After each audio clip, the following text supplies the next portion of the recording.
And so, having looked at the past, let us now come to the present, where we are going to build on these 50 centuries of science and scientific publishing, where we are building on the past, but we are also incubating the future.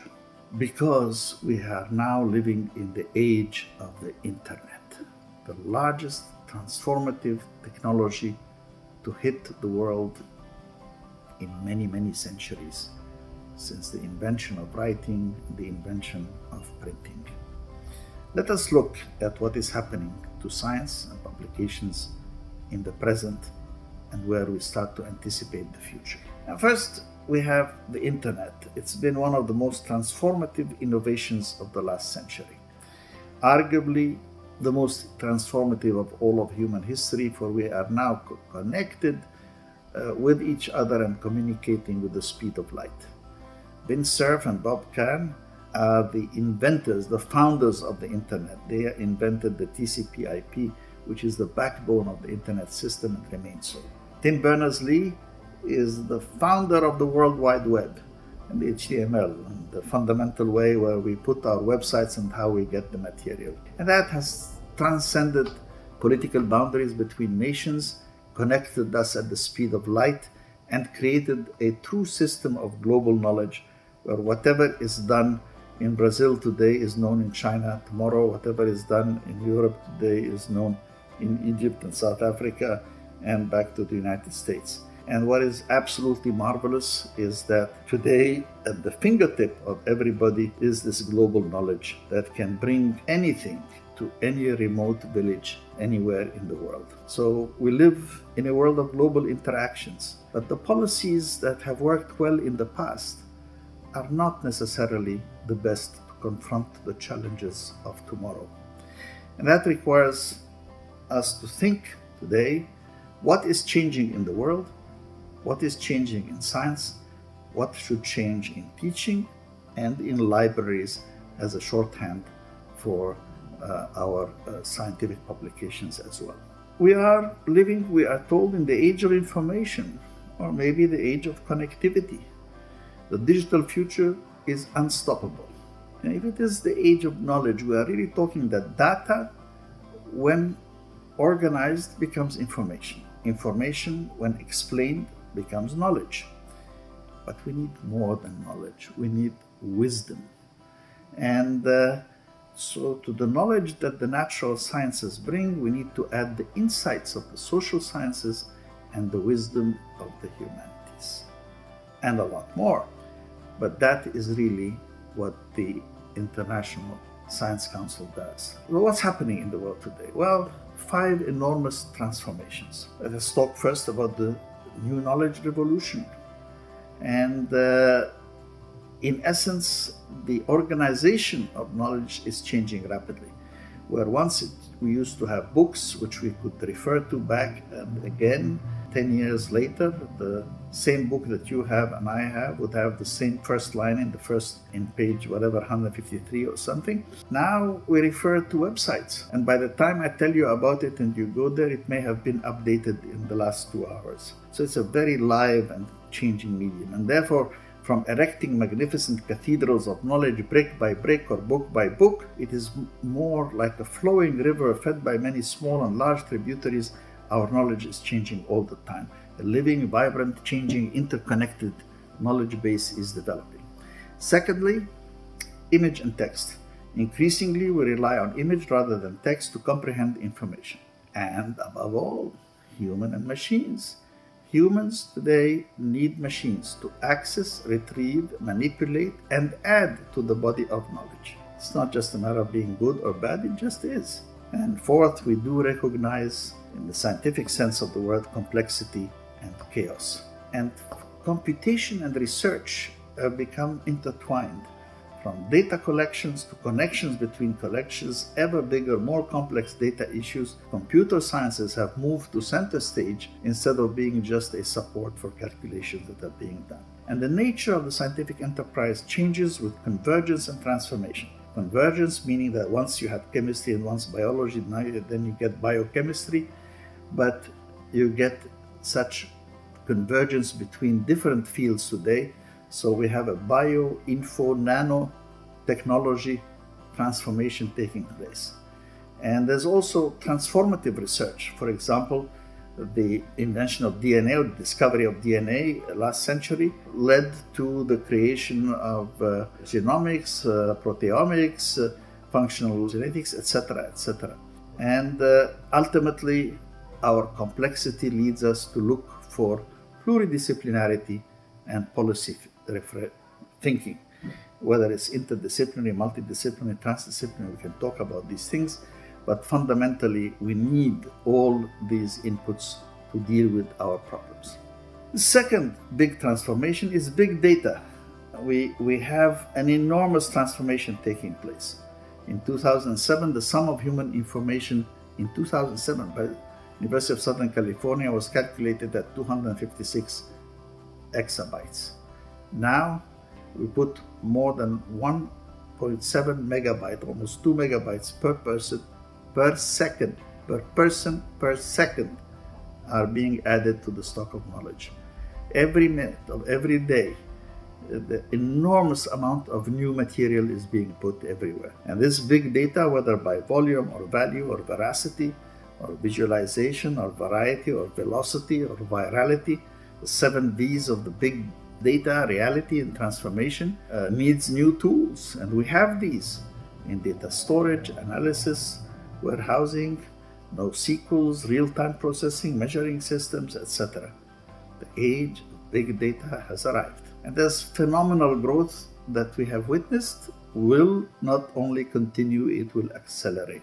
In fact, the new transformation is that this is now being handled by the smartphone. The smartphone has penetrated everywhere and exceeds traffic on personal computers. Globally, mobile data traffic will continue to increase and all devices will be interconnected. And video, starting with surveillance video, will increase enormously as cameras are placed everywhere, and videos increased tenfold between 2015 and 2020 and will increase again. Now, this explosion in data is not just about storage, preservation, and retrieval. It raises more profound questions of privacy, cybersecurity, and more change will come. In fact, quantum computing and the future of big data are right around the corner. So beyond tomorrow, where are we going? I don't know. Then there is, of course, social connectivity. The marriage of the internet and the mobile phone has changed everything. A new hyper-connected generation has been created, and youth spend time texting, sometimes instead of talking, at watching a game, day at the beach, going out to a restaurant, on trains and buses, everywhere. That's part of the new reality. So artificial intelligence is also with us today. Out of our machines and our software, there's emerging a new kind of intelligence, prefigured, of course, by the brilliant Alan Turing in 1950 and by Marvin Minsky and others and so on. It has now come of age. We are told that it's going to be, by McKinsey no less, that it will be 3,000 times more transformative than the Industrial Revolution. It is impacting everything. And the McKinsey Global Institute has said it's going to be 10 times faster and 300 times the scale of the Industrial Revolution. They already pilot planes and land them in the fog. They undertake surgery. Machines can play delicate music. So those who ask, will they replace us? And the answer is probably yes. If you look at where labor costs are going and where robot prices are, they will take on many of the repetitive tasks that we do and give us maybe more time for creativity. So about 28% of the existing jobs will probably be replaced by machines. But 35% of the jobs will be created as new jobs that require new thinking by humans. And the more probable situation is that we'll learn to work together. So humans are going to work with robots, and the car factories are turning humans and robots into co-workers. And robots with artificial intelligence will become our new partners. That is where science is taking us. Now, Professor Ishiguro and his Geminoids, these replicas that he is doing in Japan, are interesting, but I don't think they will be the future. This is more likely. This girl that's winking at you is actually a robot built in Hong Kong in 2018. So how are we going to interact with robots? Who knows? But what we can say is that the future is very exciting and is almost here. One more, fifth enormous transformation that we are living through is the Internet of Things. Because we have been witnessing an enormously rapid growth in machine-to-machine communication. And the Internet of Things is emerging as a real reality. Some of it is quite benign, like cars passing through a toll booth, for example. But we are rapidly going to where most machines will have sensors and will communicate with other machines without human mediation. There will be smart cities. But is this machine-to-machine discussion escaping our control? Who knows? We have to think. But these 5 enormous transformations are really creating a new world order. So what is changing in science in the light of this transformation that is happening to the day-to-day world in which we live? Let us talk about the changing practice of science. Among the most important things is the increasing links between social and natural sciences. For the 21st century has brought about an enormous transformation in how research is being done. Instead of lone researchers, we have teams, and increasingly multidisciplinary teams. And the notion of lone researchers like Newton and Einstein are being replaced by huge projects and teams of researchers that bring many backgrounds and disciplines to bear on a problem. Multidisciplinary teams are going to be the norm almost everywhere. And then we have teams that are increasingly based in various countries as our communication tools become ever more powerful. We know that we can communicate at the speed of light, but many scientists in many countries increasingly collaborate on joint and bigger projects. Colossal global collaborative efforts like the IPCC talk about climate change and its impact on people, or international teams where global science is being knit together as ICT becomes more powerful. And instead of small experiments or small surveys on campus, we have big data and big data analytics, a new way for us to learn about ourselves, the world, and the universe. And high-powered computers and use of imaging and increasingly artificial intelligence and virtual reality create a totally new type of atmosphere in which to search for better understanding of nature, society, and the self. And finally, hypertext connects to other references, relevant materials, images and videos, etc., so that the scientific publishing we've been talking about will be brought to life as part of a grid and a network of communications that exist between all the pieces of science that we know. And that takes us towards a new movement in science, which is open science. So let us say a word about open science. It is a movement to make scientific research, data, and dissemination accessible to all levels of an inquiring society, amateur or professional. Now, this is made possible because of the digital revolution. But the idea of open science has at least 6 principles: open data, open sources, open methodology, open peer review, open access, and open educational resources. And this is now the consensus. In fact, as you can see here, Open Science by Design is a consensus study report of the National Academies of the United States. And in Europe and elsewhere, and in African Open Science Platform, we are talking about the importance of open science as a movement. And we should have open notebooks, open data, open peer review, scientific social networks, citizen science, open educational resources, and all of that is part of the new way we're doing science. And this has led us to define desirable frameworks for the data that we put forward, including these acronyms such as FAIR: findable, accessible, interoperable, and reusable data, or STREAM, where we talk about sovereignty, trusted sources, reusability, exchangeability, actionable, and measurable data. And there are obstacles to that. One of the important obstacles to making good use of data across disciplinary fields in different countries is facing standards that have been used in different disciplines to codify data are different.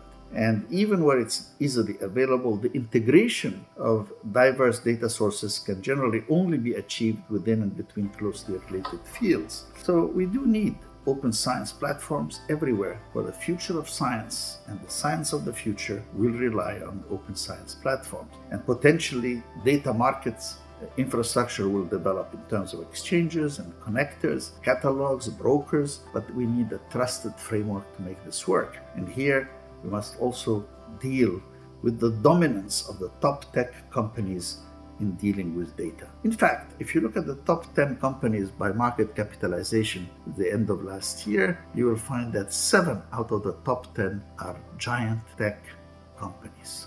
There is also a new area where all the power that we are now developing in terms of science and all the outreach that we are developing in terms of communication force us to think seriously again about ethics of scientific enterprise. So let's talk about the ethics of the scientific enterprise.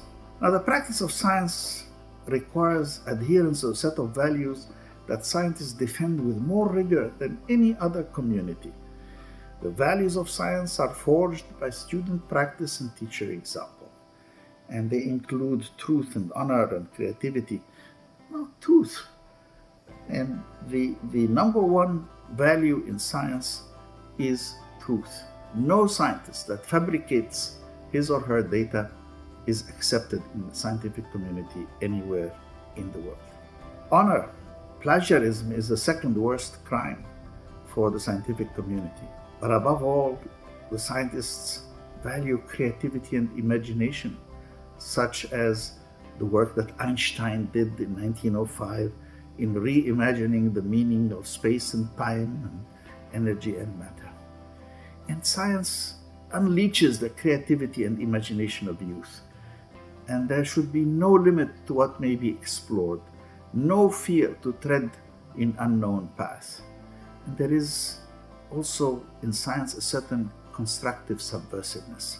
Our respect and admiration for Newton is not diminished because of Einstein's work. We admire them both, and we look forward to those who will replace Einstein or change his work so that we can admire them as well. Now, that requires a certain tolerance of engagement, for much of the new comes from very young people. Many of the great innovators are very young, barely out of the ranks of students. Remember, Einstein was 26 and didn't even have a PhD in 1905 when he changed the world of physics forever. But above all, scientists have a system for the arbitration of disputes, and that is through evidence and logic.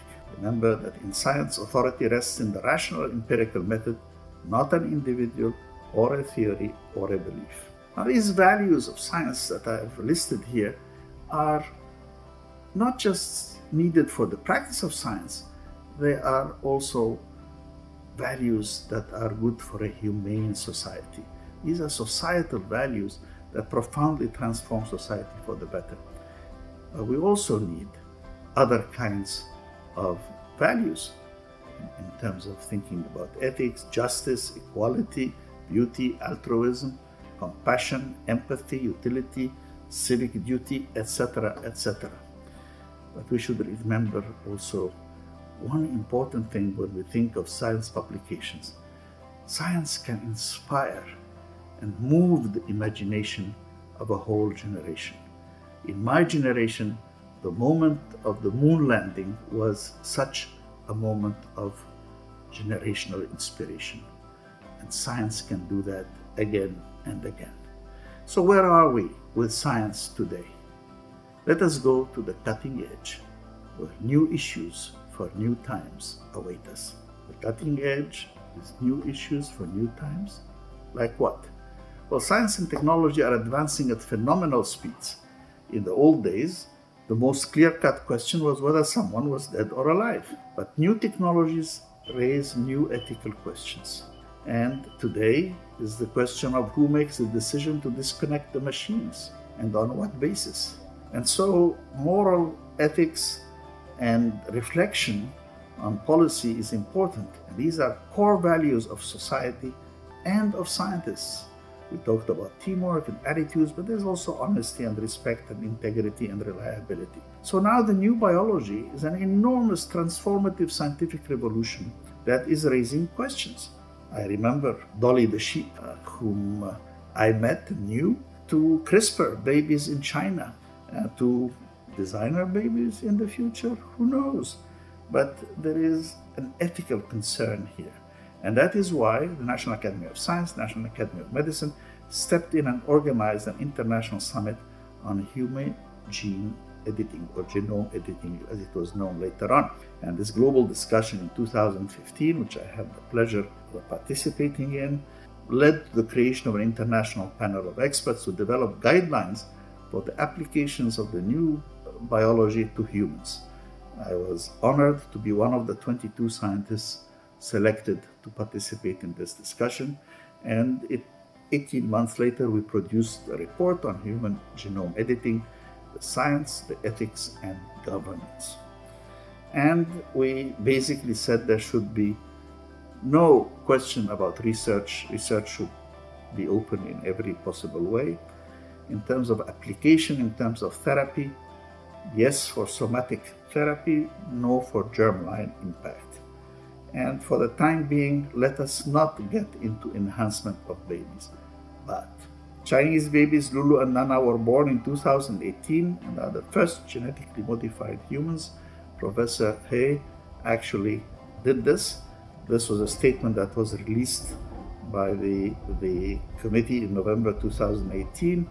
And He Jiankui, the Chinese scientist who had announced this in November 2018, was in fact removed from office by the Chinese authorities and given 3 years in jail for illegal medical practice. But elsewhere, existing guidelines are being followed, and the promise of gene therapy is becoming ever more of a reality. CRISPR-Cas9 being loaded into this, a number of gene therapy clinical trials being approved elsewhere and reviewed, is growing everywhere, and I believe that we are on the cusp of many, many new breakthroughs. Now, what this says is that good science will require good ethics in parallel, working together. Not only must we teach that, we must also, in fact, publish that so people know what we are doing and what ethical standards we are following.